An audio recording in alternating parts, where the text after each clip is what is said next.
The golden age of America begins right now. And repeat after me. Tonight, Donald Trump sworn in as the 47th President of the United States. During every single day of the Trump administration, I will very simply put America first. Signing a flurry of executive orders with a major focus on immigration, the reaction at the border. Plus, the last-minute preemptive pardons issued by Joe Biden for members of his family, Dr. Anthony Fauci, and General Mark Milley, our new reporting. And dangerous cold here in the nation's capital and for much of the country as a rare winter storm targets the South. The CBS Evening News starts now.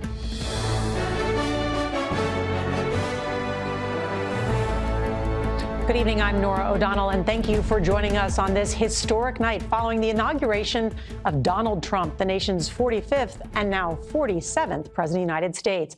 After being sworn in, President Trump declared, quote, America's decline is over, also telling a bipartisan crowd he intends to be a unifier. Trump spoke about the assassination attempt against him in July, saying he was saved by God to make America great again. He's already signed a blizzard of executive orders, including a declaration of a national emergency at the U.S.-Mexico border and an order renaming the Gulf of Mexico the Gulf of America. All this unfolded as former President Joe Biden departed Washington after issuing last-minute pardons for his 3 younger siblings and 2 of their spouses. An extraordinary move there. It should be noted that none of them have been charged with crimes. Biden said he was protecting them from partisan attacks. We have a lot of ground to cover, and CBS's Nancy Cordes is going to lead us off tonight from the White House. Good evening, Nancy. Good evening, Nora. Here at the White House, the changing of the guard is already complete. President Trump and First Lady Melania Trump will spend their first night here tonight. The moving vans arrived today as soon as the Bidens left. In his inaugural address, Trump did say he wanted to be a unifier, but he slammed the government as radical and corrupt and called the last 4 years a horrible betrayal. I, Donald John Trump, do solemnly swear. The nation's 47th president was sworn in at 12:01 p.m., with Chief Justice John Roberts administering the oath, just as he did 8 years ago. So help me God. J.D. Vance was sworn in by Supreme Court Justice Brett Kavanaugh, becoming the 3rd youngest vice president ever. That I will bear true faith. With every living president looking on, President Trump condemned the past 4 years and declared this the start of a golden age. America's decline is over. He said the election gave him a mandate to dramatically remake government, starting today. First, I will declare a national emergency at our southern border. We will tariff and tax foreign countries to enrich our citizens. Roughly 800 people squeezed into the Capitol Rotunda, forced inside by frigid temperatures. Among Trump's invited guests, a row of tech titans who were seated in front of his cabinet picks. Trump described his win as divine intervention. Those who wish to stop our cause have tried to take my freedom and indeed to take my life. I was saved by God to make America great again. 20,000 supporters watched on the big screen from an arena nearby as busloads of Trump aides got busy at the White House and quickly took over the White House website. There were striking moments today. The departing president and first lady welcoming the Trumps to the White House this morning and riding with them to the Capitol. Transfer of power traditions that did not take place 4 years ago when an angry Trump left early. 2020, by the way, that election was totally rigged. But in an unscripted speech to supporters this afternoon, Trump made it clear he is still nursing some grievances. Liz Cheney is a disaster. She's a crying lunatic and crying crying Adam Kinzinger. He's a super crying. I never saw the guy not crying. In a third speech this evening, Trump said he will be issuing pardons for January 6 defendants tonight in the Oval Office. Also tonight, Marco Rubio just became the first of Trump's nominees to be confirmed by the Senate. It was unanimous. He is now Secretary of State. Tomorrow, on his first full day in office, Trump will be meeting with congressional leaders here at the White House, the Republicans at least. And then, Nora, he is expected to head to North Carolina and Los Angeles on Friday to visit disaster zones. His first flights on Air Force One in 4 years. A lot still ahead. Nancy Cordes, thank you so much. And after hours of pomp and circumstance, President Trump is using his executive authority, promising major changes, especially on immigration and energy. CBS's Ed O'Keefe breaks down some of the orders just signed. By the stroke of his Sharpie, President Trump today ushered in new and old policy and ideas. Could you imagine Biden doing this? I don't think so. Back is drilling in federally controlled parts of Alaska. There are only two genders, male and female. President also restoring federal policy recognizing just male and female as genders and ending a Biden-era Option X on federal paperwork. He's also calling most federal employees nationwide back to the office, ending COVID-era work-from-home programs. On immigration and border security, All illegal entry will immediately be halted. the president is restarting construction of the U.S.-Mexico border wall. And in a step he considered but didn't take last time, Trump is ordering certain international gangs and drug cartels be classified as foreign terrorist organizations. Federal agencies can now arrest and remove members of gangs like Tren de Aragua and MS-13. As Commander-in-Chief, I have no higher responsibility than to defend our country from threats and invasions. And Trump is going to try, through executive order, to end birthright citizenship. It's a constitutional right that those born on American soil are U.S. citizens, regardless of their parents' immigration status. But it's one of several Trump orders set to face legal challenges. At least 4 federal suits filed in Washington today seek to block Trump's new Department of Government Efficiency, arguing DOGE is too secretive and designed to benefit the president's billionaire backers, like Elon Musk, who's set to run the project. A short time from now, we are going to be changing the name of the Gulf of Mexico to the Gulf of America.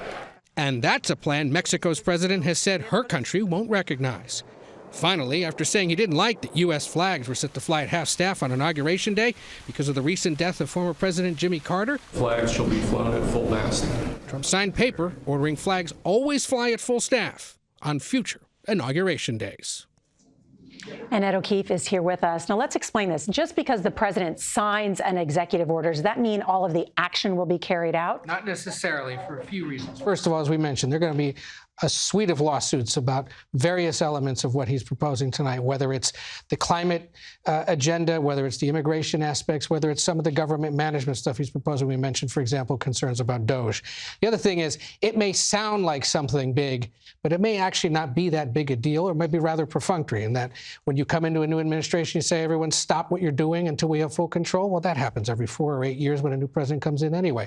Finally, there are congressional Republicans not pleased with some of what he did today. For example, Alaska's 2 senators, they want to keep the name of the mountain and not switch it back to Mount McKinley because Alaska natives had said they wanted it changed. And there are others concerned about some of the changes he might try to make unilaterally on like electric vehicle mandates. So we'll see how much of it actually ever gets implemented. All right. Ed O'Keefe, thanks for all your reporting today. President Donald Trump today promising to carry out what was a central issue of his campaign, cracking down on illegal immigration. So he wanted to learn about how his policies are impacting America's cities. CBS's Lilia Luciano is in Chicago, one of the cities bracing for raids. I will declare a national emergency. President Trump moved quickly to block existing legal pathways into the U.S. He shut down the CBP One app, which allowed nearly 1 million immigrants to enter the country at ports of entry. All existing appointments to request asylum are canceled, including the one for Margelis Tinoco from Colombia, who waited months for this day. I don't know what my life will be from here, she said. The incoming administration has also promised the largest deportation in American history, with the crackdown reported to begin in sanctuary cities like Chicago. Laura Garza has been advising immigrants in this community. Tom Homan, the border czar, has said that they're going to target people who commit crimes. Do you not trust that's going to be the case? No, I think that we're all going to be a target. I think there is no telling who committed possible crimes or not. Yesenia Ramirez has lived and worked in the U.S. while undocumented for 20 years. The fear is like the phobic because you don't see it, but you feel it. You have the panic attacks. You can't sleep. She worries about being separated from her 3 U.S.-born children. Mis hijos no merecen ver a una madre escondida. Your children do not deserve their mother hiding. Mis hijos tienen que luchar por su comunidad. You're saying your children who are American citizens born in this country have to fight for your community, for their community. My community is strong. I am very proud of my community, but it's not necessary too much hate for us. And we have heard from members of this community who say many won't show up to workplaces tomorrow because they don't want to take any chances. But whether those wide sweeps will in fact begin in Chicago tomorrow is still unclear. That plan may have changed after the information leaked. Nora? Lilia Luciano, thank you very much. On the same day that Joe Biden issued presidential pardons for members of the January 6th Congressional Committee, Donald Trump is promising to pardon many of those who took part in the riot tonight. We get details now from CBS's Scott McFarland. This is January 6th. These are the hostages, approximately 1,500 for a pardon. In one of his first acts after taking office, President Trump made good on his promise of clemency for his supporters who attacked the Capitol and police January 6th. We hope they come out tonight, frankly. In some of his final acts in office, former President Biden issued preemptive pardons to shield the members of Congress who investigated the January 6th attack, their staffers, and the police who testified publicly about their injuries. The chair and co-chair of the House January 6th committee said the panel has been pardoned not for breaking the law, but for upholding it. Biden also approved pardons for Dr. Anthony Fauci and former Joint Chiefs Chairman Mark Milley, who'd been critical of Trump and whose portrait was suddenly removed from the walls of the Pentagon after Trump was sworn in. The preemptive pardons drew criticism from Trump's Republican allies. It puts a burden on that person now to accept or reject that particular pardon, and I think that's putting people in the wrong position. I was disappointed to see that happen. But as Trump today resumed blasting January 6 committee members and Democrats as lawbreakers, The unselect committee of political thugs. Democrats defended Biden's choice. Candidate Trump was very explicit that people who he regarded as political adversaries, he was going to use, quote, his Justice Department to prosecute. That's totally across the line. Minutes before relinquishing office, former President Biden also pardoned family members, including his sister Valerie and brothers Francis and James. House Republicans had investigated James, accusing him of making false statements during a probe of the president's son, Hunter. But former President Biden called the probes of his family baseless and politically motivated. A crowd has gathered outside the Washington, D.C. jail in anticipation some January 6 defendants might get released tonight. There are only a handful of them there, and most defendants haven't served prison time. But, Nora, there are dozens locked up from West Virginia to Louisiana to Texas to Michigan. A lot ahead. Scott McFarland, thank you so much. For more on what we saw today, let's bring in CBS's Robert Costa. I know you have been watching this entire day unfold, and you've spoken with President Trump. This is all about promises made, promises kept, right? And you see the president already moving quickly to put all of his plans into action, signing these executive orders. And when I spoke to him over the weekend, he said it's time for his agenda to get moving. He's not going to wait around to see what Congress does in the coming weeks. He's going to use as much executive power as possible and pressure Congress to move on taxes and the border.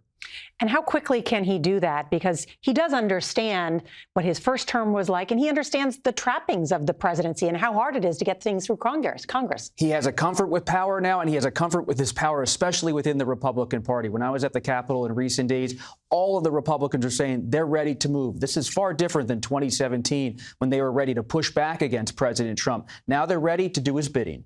All right, Robert Costa, good to have you. Thank you so much. And the dangerous weather forecast for much of the country, including snow and more icy temperatures. We're going to have more on that when we come back.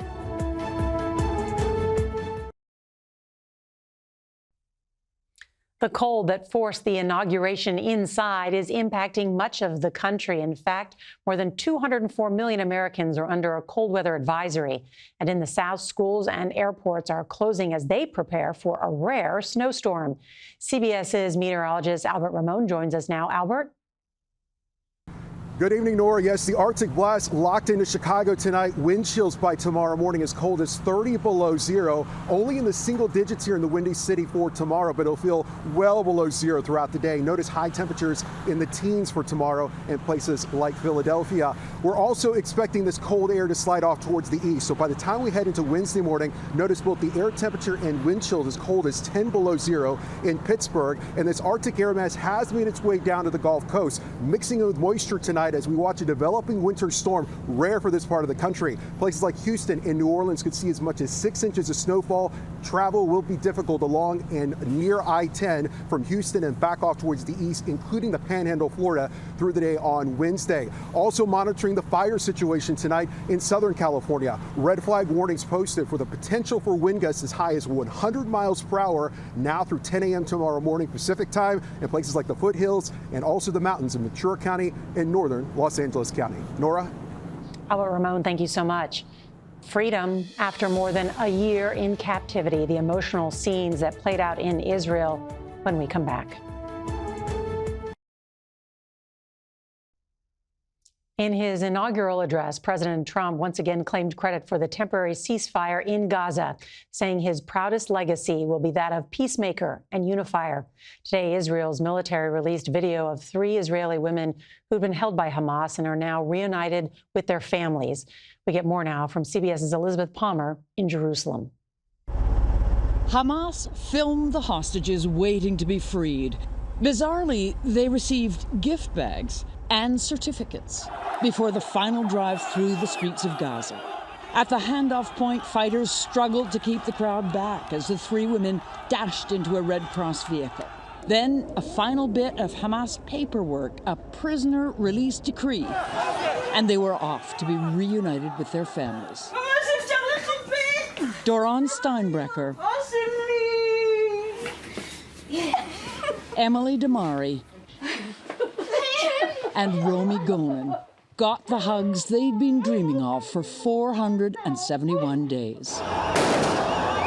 In the West Bank, crowds came out to celebrate the arrival of the Palestinians who'd been released from jail by Israel in exchange. In Gaza, the skies were quiet. Families ventured out without fear for the first time in 15 months, and some set off to see what was left of their neighborhoods. Not much. One woman picked through the remains of her old life, hoping to find scraps to salvage, but gave up. Reconstruction is still a long way and billions of dollars off. Meanwhile, the ceasefire remains fragile and a return to war all too possible. The next stress point will be this coming Saturday when Hamas is supposed to release 4 more hostages. Nora? And some of them could be more women. Elizabeth Palmer, thank you. America welcomes a new president while honoring a civil rights legend. That's coming up next. If you can't watch the CBS Evening News, you can listen. Subscribe wherever you get your podcasts.